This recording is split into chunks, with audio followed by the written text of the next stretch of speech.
everyone, and welcome to what is the inaugural, or I guess if you want to put it this way, pilot episode of the Proof of Words podcast. I will be your main host, Patrick Lowry. Joining me will be my lifelong friend and co-host, my partner in crime, if you will, Matthew Cardone. And together, I'm hoping we're going to put together a podcast that we'll all be able to learn something from. For those of you that do not know me, I am an avid Bitcoiner. I am professionally an investor. I'm the CEO of Samara Asset Group, which is a deep tech focused hedge fund group with a hyper focus on alternative assets and most predominantly Bitcoin, hence me being a Bitcoiner. I am a staunch libertarian. Well, I'm also known for having a very quick and witty mouth, I suppose.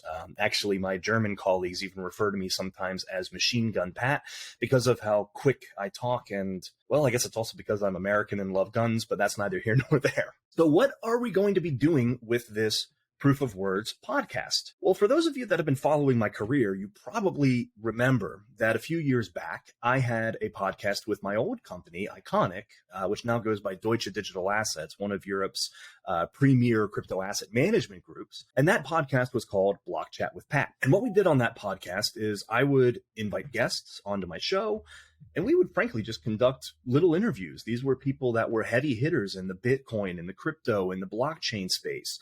I thought the show went fantastically. How I believe it went fantastically was because I felt I was learning more on that show by having those interviews, by having that knowledge imparted on to me from the very esteemed guests that we were able to bring onto it. And I'm hoping that the people that were watching that show likewise learned the same way. And I'm hoping that we're going to be able to recreate something similar to that here with what is the Proof of Words podcast, the Proof of Words show.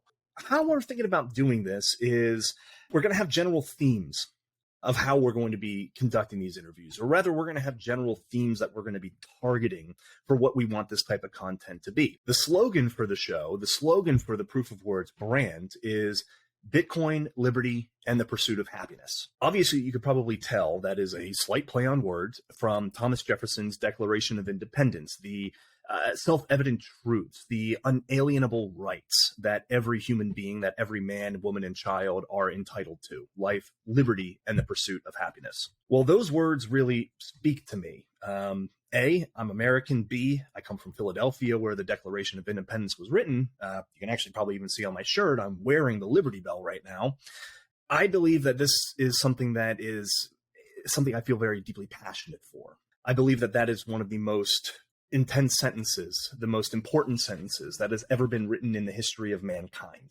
So we're going to be having conversations around things that, well, enhance liberty, that I believe will enhance individuals' lives, and will help me pursue happiness. So from a professional standpoint, we're definitely going to be talking about tech. We're going to be talking about Bitcoin. We're going to be talking about investments. Obviously, disclaimer, I'm never going to make any investment advice. I'm never going to make any real price predictions around any crypto assets or whatsoever. But this is what I do professionally for a living. This is what my network does as well professionally for a living. So we're going to have a lot of conversations around general financial markets, around Bitcoin markets, around what is being built in Bitcoin, what is being built in crypto. We're obviously going to have a talk about the regulatory environment around these things. And we're going to have a lot of conversations around what technology is being done to help push us forward as a species, help push humanity forward. Now, the second area that I think we're going to be talking about is a lot to do with liberty. As I mentioned before, I am a very staunch libertarian. And for those of you that have been following me on Twitter, you probably know that, a few years ago, I told myself, Pat, you're never going to get political. Do not go down that political rabbit hole. You probably have views that a lot of people might find is politically incorrect. And B, you just don't want to open that Pandora's box. Unfortunately, me trying to stick to not going political, went the wayside when politics came for Bitcoin, when politics came for crypto. All of a sudden, I needed to have an opinion. I needed to have a thesis around these types of conversations I was having, not only just with regulators over the last couple of years, or with lawyers and what the impact of legislation would be for Bitcoin and for crypto, But I ended up meeting some very prominent politicians over the last couple of years and having conversations around what we need to do, or what we also should not be doing, to help drive Bitcoin and crypto adoption forward. Obviously, we're going to have a very long conversation on CBDCs because that seems to be a very hot topic of conversation. So we're going to be having the conversation in the context of driving liberty, if that makes sense.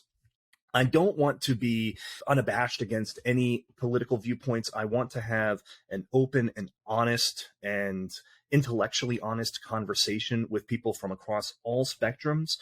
I am just going to caveat with saying there are going to be conversations that we are going to have on this show. I'm quite sure that people are going to be offended by. I hope that you trust that nothing is ever said and nothing will be said on this show with any malintent, with any malice whatsoever.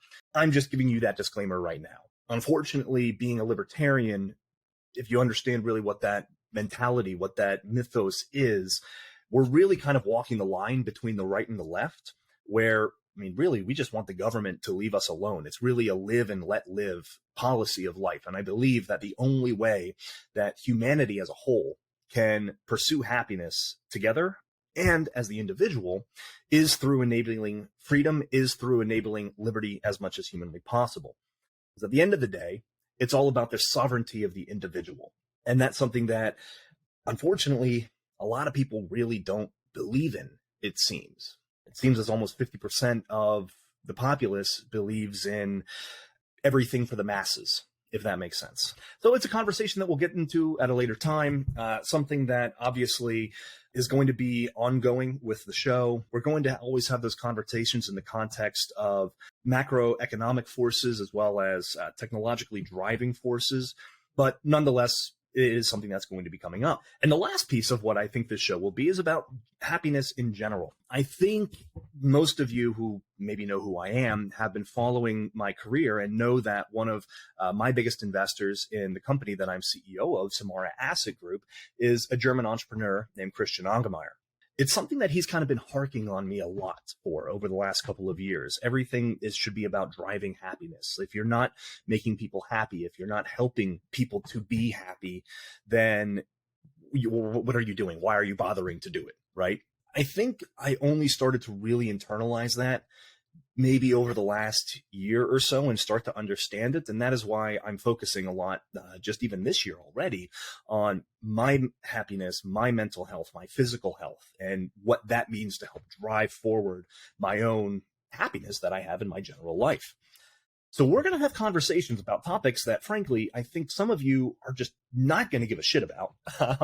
But it's stuff that makes me happy. It's stuff that makes Matt, my co-host, happy. Like, for instance, we might have conversations about the Philadelphia Eagles because I am a diehard Eagles fan, and I'm still very freaking mad about the Super Bowl last year. I love fantasy baseball, not because I actually care about baseball as a sport. I think it's insanely boring, but because I love the statistical models behind projecting how players might perform in any given year. I work in finance. Anything that I can sit down and play with an Excel spreadsheet, I fucking love it. So I love fantasy baseball. So there might be times we talk about that. There's also going to be some interesting conversations around archaeology, around geology, around history, around war history in particular, because I find these types of conversations fascinating. And I'm hoping that I'll be able to invite as many guests onto the show as possible so we can have those really invigorating conversations. I guess it's kind of a Joe Rogan-esque type approach to a show, but I guess I don't find myself horribly interesting to begin with. Maybe some people do, maybe some people don't. I don't know. But I know I have a lot of interesting people in my life. I have a lot of interesting people in my network, and I cannot wait to have those conversations with them and allow you all to partake in those conversations or learn from those conversations by being a part of this community for Proof of Words.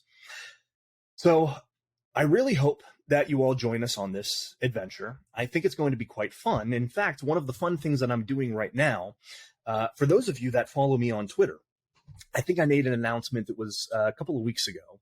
I am in the process of losing what I hope will be 40 pounds over the course of this year. Being the CEO of two companies over the last 2 years, both Deutsche Digital Assets as well as Samara Asset Group, traveling as much as I do, I'm in a different country every week almost. It unfortunately takes its toll physically. And frankly, the whining and dining and for me, really more the whining part of it, it does not do well for one's midsection. So I announced that I was going to be doing this diet, that I was going to be doing this exercise program with Oliver. And if I did not go from my beginning weight of roughly 225 pounds down to my old ice hockey playing weight of 185 pounds by the end of this year, I would give anybody who likes and follows my tweet about this program I'm going on an entire Bitcoin. So you know what? We're going to have some fun together keeping track of that. We're going to have fun together doing other things on the show. I hope that you all maybe learn something out of this. I know I will. We're going to continue to iterate this, upgrade it, update it, come up with other new fun things we can all do together as a part of this Proof of Words community. I hope you'll enjoy it. I'm going to enjoy it. And I hope to see you all in future episodes.